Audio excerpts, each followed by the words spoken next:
মাছের পেটি খেতে আমরা সবাই পছন্দ করি। আর যদি হয় পাঙ্গাস মাছের পেটি তাহলে তো আর কোনো কথাই নেই।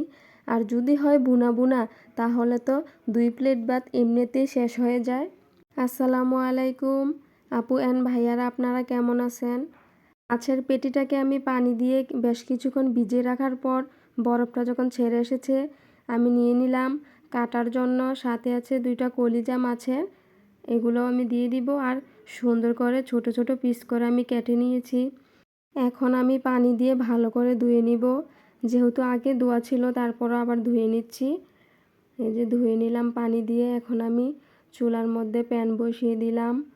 প্যানটা যখন গরম হয়ে আসবে অল্প পরিমাণ তেল দিয়ে দিব।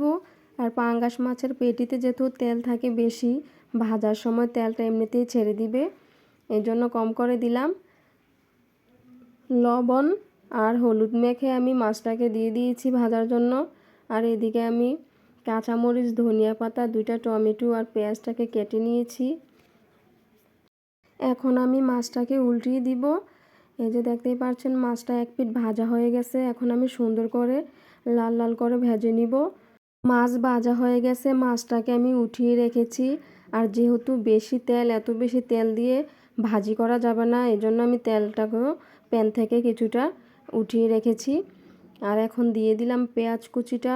পেঁয়াজ কুচিটাকে আমি ভালো করে ভেজে নিয়েছি। যখন সফট হয়ে এসেছে তখন আমি দিয়ে দিলাম কেটে রাখা কাঁচামরিচ।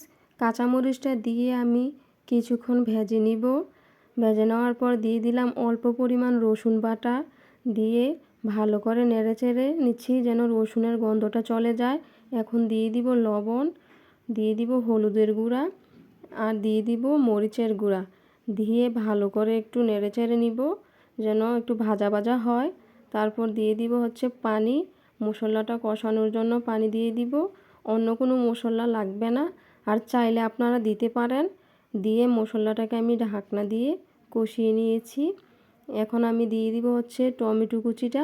টমেটোটাকে আমি ছোট ছোট করে কেটে নিয়েছি, দিয়ে দিলাম। টমেটোটা দিয়ে বেশ কিছুক্ষণ ধরে নেড়েচেড়ে নিব যেন টমেটোটা সিদ্ধ হয়ে যায়। এই যে টমেটোটাকে আমি নেড়েচেড়ে সিদ্ধ করে নিয়েছি। এখন দিয়ে দিব ভেজে রাখা মাছ, দিয়ে ভালো করে নেড়েচেড়ে নিব। চুলার আঁচটা মিডিয়াম টু লো হিটে রেখে আমি সুন্দর করে নেড়েচেড়ে ভাজিটাকে আমি রেডি করে নিব। এই যে দেখতে পাচ্ছেন কত সুন্দর করে তেল উঠে এসেছে। এখন আমি ধনিয়া পাতা দিয়ে দিব। ধনিয়া পাতা দিয়ে আর একটু ভালো করে ভাজিটাকে আমি ভুনা ভুনা করে নিব। ধনিয়া পাতাও সিদ্ধ হবে। আপুদেরকে বলতেছি, তোমরা যারা এই ভাজিটা এখনও করো নাই, তোমরা একবার হলেও বাসায় ট্রাই করে দেখবা, খেতে কিন্তু খুবই মজা হয়। আর যারা মাছের পেটি পছন্দ করে তাদের কাছে তো আরও মজা লাগবে। দেখো তো কত সুন্দরভাবে তেলটা উপরে ভেসে উঠেছে। এখন আমি নিয়ে নিব গরম ভাতের সাথে খাওয়ার জন্য। এই ভাজিটা গরম গরম খেতেই বেশি ভালো লাগে।